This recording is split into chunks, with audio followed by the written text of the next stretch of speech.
Hansel and Gretel. At the edge of a great forest there once lived a poor woodcutter with his wife and 2 children. The little boy was called Hansel, and the girl was named Gretel. There was never much to eat in their home, and once during a time of famine, the woodcutter could no longer put bread on the table. At night he lay in bed worrying, tossing and turning in despair.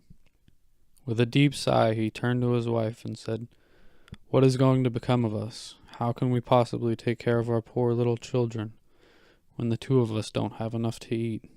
"Listen to me," his wife replied. "Tomorrow at the crack of dawn, let's take the children down into the deepest part of the forest. We'll make a fire for them out there and give them each a crust of bread. Then we'll go about our work, leaving them all by themselves. They'll never find their way back home, and we'll be rid of them." "Oh no," her husband said. "How could I ever do that? I don't have the heart to leave the children all alone in the woods. Wild beasts are sure to find them and tear them to pieces." "You fool," his wife replied. "Then all 4 of us can starve to death. You might as well start sanding the boards of our coffins." The wife didn't give her husband a moment of peace until he finally agreed to her plan. "But still, I feel sorry for the poor children," he said. The children had not slept a wink because they were so hungry, and they didn't miss a single word of what their stepmother had said to their father. Gretel wept bitter tears and said to her brother, "Well, now we've had it."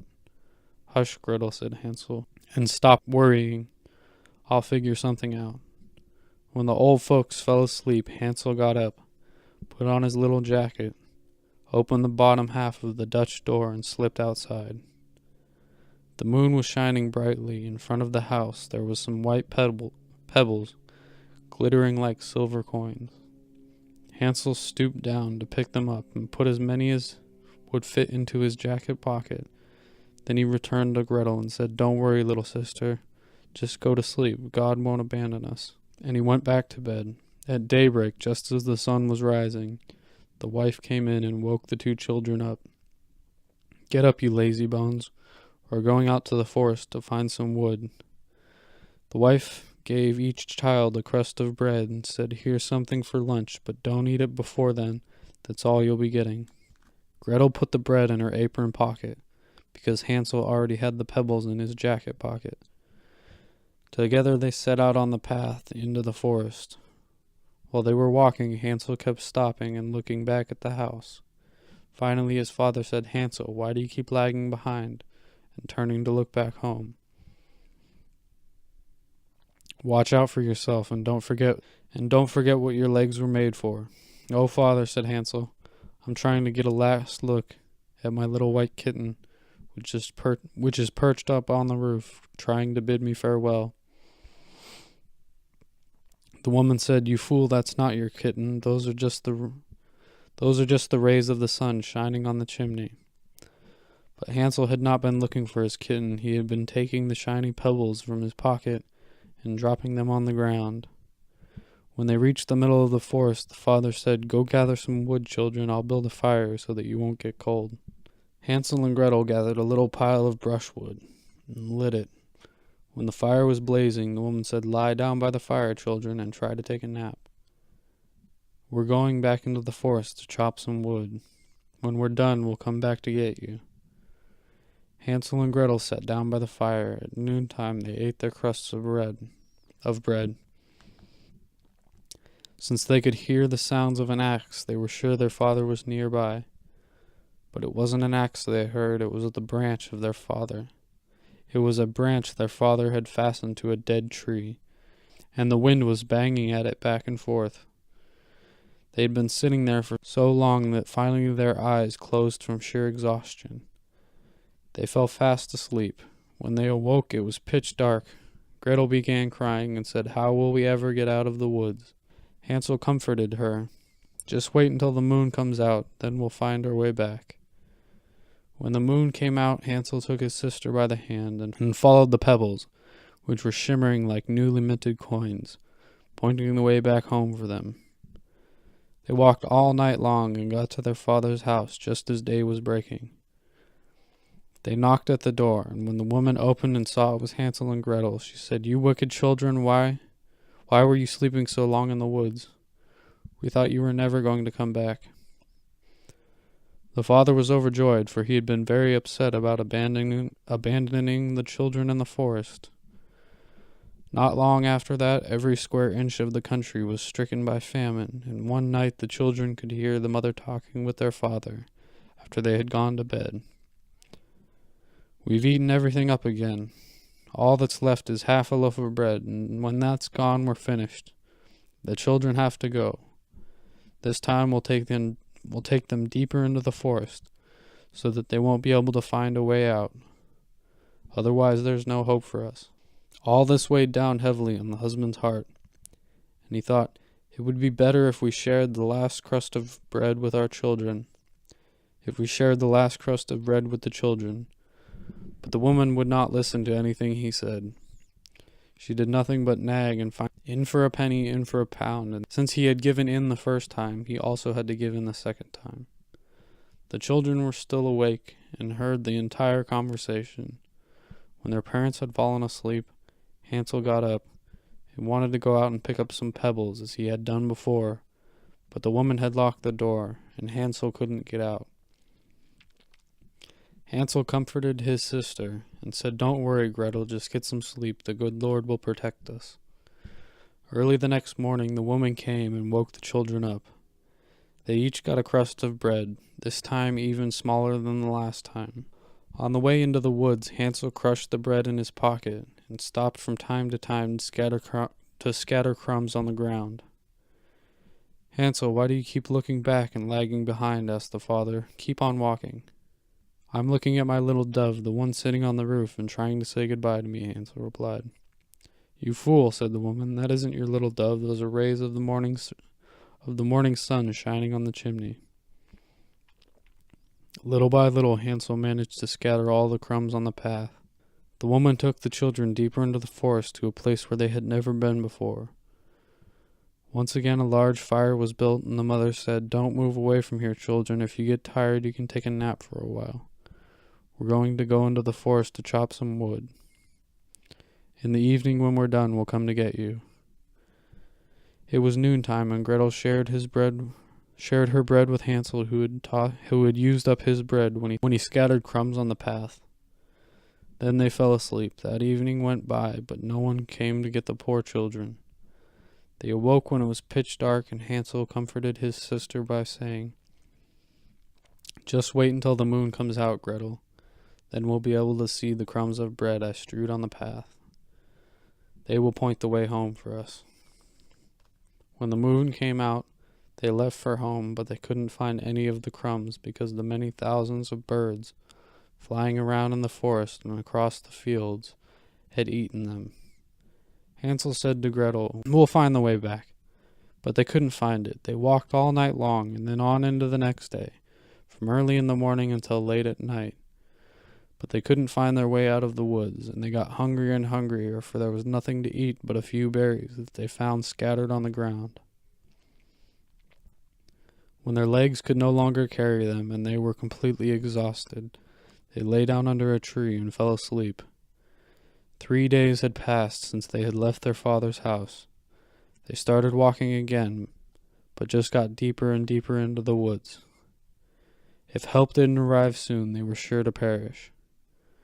At noontime they saw a beautiful bird, white as snow, perched on a branch. It was singing so sweetly that they stopped to listen to it.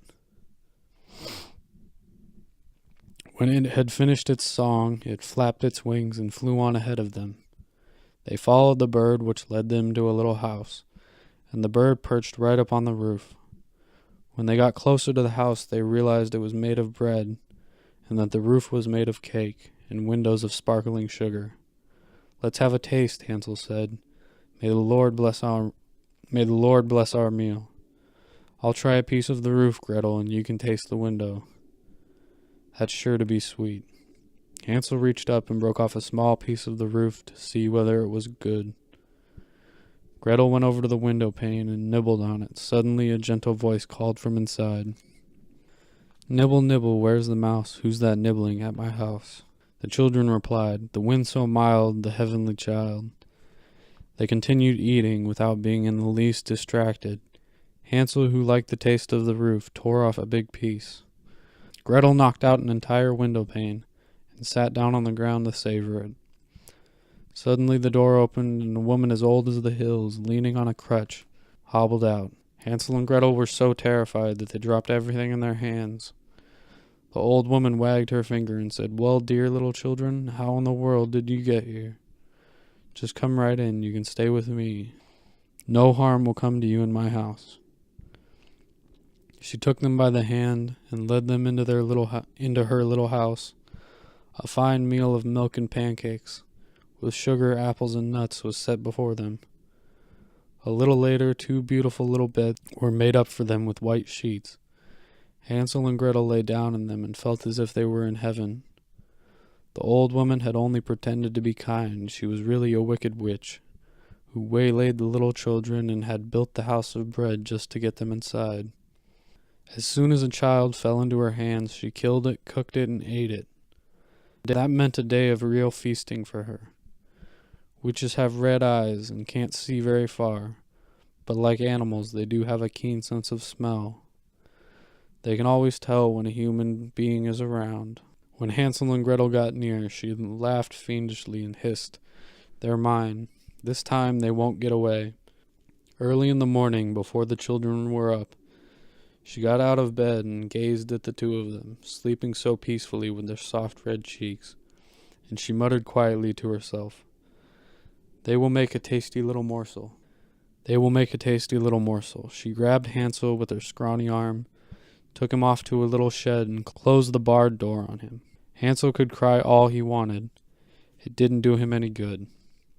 Then she went back to Gretel, shook her until she was awake, and shouted, "Get up, lazy bones. Go get some water and cook your brother something good to eat. He's staying out there in the shed until he's put on some weight. When he's nice and fat, I'll eat him up." Gretel began crying as loud as she could, but it did no good at all. She had to do whatever the wicked witch told her. The finest food was cooked for poor Hansel, and Gretel got nothing but crab shells. Every morning the old woman would slink over to the little shed and shout, "Hansel, hold out your finger so that I can tell if you're getting plump enough. So that I can tell if you're plump enough." Hansel would stick a little bone through the bars, and the old woman, who had a poor eyesight, would believe that it was Hansel's finger, and couldn't figure out why he wasn't putting on weight.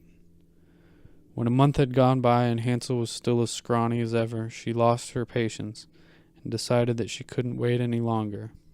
"Hey there, Gretel," she shouted at the girl. "Go get some water and be quick about it. I don't care whether Hansel's lean or plump. Tomorrow I'm going to butcher him, and then I'll cook him up for dinner." The poor little sister sobbed with grief, and tears flowed down her cheek. "Dear God, help us," she cried out. "If only the wild animals in the forest had eaten us up. At least then we would have died together." "Spare me your blubbering," the old woman said. "Nothing can help you now." Early the next morning, Gretel had to go fill the kettle with water and light the fire. "First we'll do some baking," the old woman said. "I've already heated up the oven and kneaded the dough." She pushed poor Gretel over to the oven, from which flames were leaping. "Crawl in," said the witch, "and see if it's hot enough to slide the bread in." The witch was planning to shut the door as soon as Gretel got in the oven, and she was going to bake her and eat her up too. But Gretel saw what was on her mind and said, "I don't know how to crawl in there. How in the world can I manage that?" "Silly goose," the old woman said. "There's enough room. Just look. I can get in." And she scrambled over to the oven and stuck her head in. Gretel gave a big shove that sent her sprawling. Then she shut the iron door and bolted it.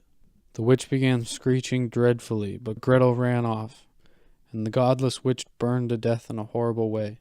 Gretel ran straight to Hansel, opened the door to the little shed, and shouted, "Hansel, we're saved. The old witch is dead." Like a bird fleeing its cage, Hansel flew out the door as soon as it opened. How thrilled they were! They hugged and kissed and jumped up and down for joy. Since there was nothing more to fear, they went right into the witch's house. In every corner there were chests filled with pearls and jewels. "These are even better than pebbles," Hansel said, and put what he could into his pockets. Gretel said, "I'll take some home too," and she filled up her little apron. "Let's get going right now," said Hansel. "We have to get out of this witch's forest." After walking for several hours, they reached a lake. "We won't be able to get across," said Hansel. "There's not a bridge in sight." "There aren't any boats around either," Gretel said. "But here comes a white duck. She will help us cross if I ask." She shouted, help us, little duck, swim to us. Then we're in luck. Nary a bridge here, far or wide. Help us, give us both a ride." The duck came paddling over. Hansel got on its back and told his sister to sit down next to him. "No," said Gretel, "that would be too heavy a load for the little duck. She can take us over one at a time." That's just what the good little creature did. When they were brought safely to the other side and had walked on for some time, the woods began to look more and more familiar. Finally, they could see their father's house in the distance. They began running. They raced right into the house, throwing their arms around their father. The man had not had a happy hour since the day that he had abandoned his children in the forest. His wife had died. Gretel emptied her apron, and pearls and jewels rolled all over the floor. Hansel reached into his pocket and pulled out one handful of jewels after another. Their worries were over. They lived together in perfect happiness.